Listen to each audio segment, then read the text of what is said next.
أعوذ بالله من الشيطان الرجيم. بسم الله الرحمن الرحيم.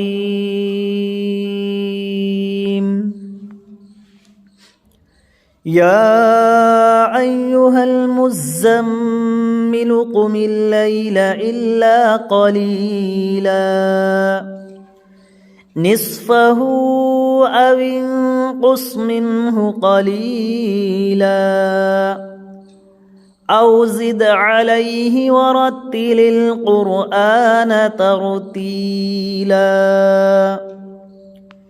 إنا سنلقي عليك قولا ثقيلا إن ناشئة الليل هي أشد وطئا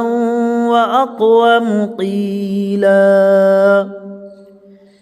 إن لك في النهار سبحا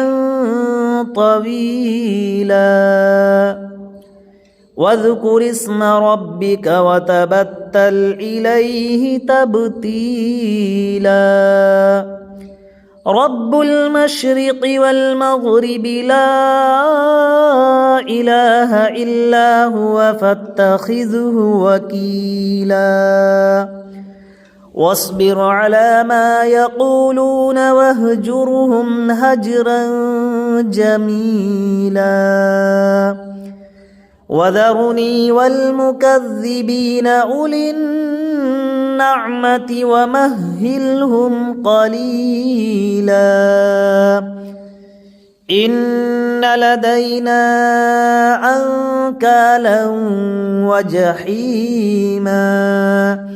وطعاما ذا غصة وعذابا أليما يوم ترجف الأرض والجبال وكانت الجبال كثيبا مهيلا إنا أرسلنا إليكم رسولا شاهدا عليكم كما أرسلنا إلى فرعون رسولا فعصى فرعون الرسول فأخذناه أخذا وبيلا فكيف تتقون إن كفرتم يوما يجعل الولدان شيبا السماء منفطر به كان وعده مفعولا إن هذه تذكرة فمن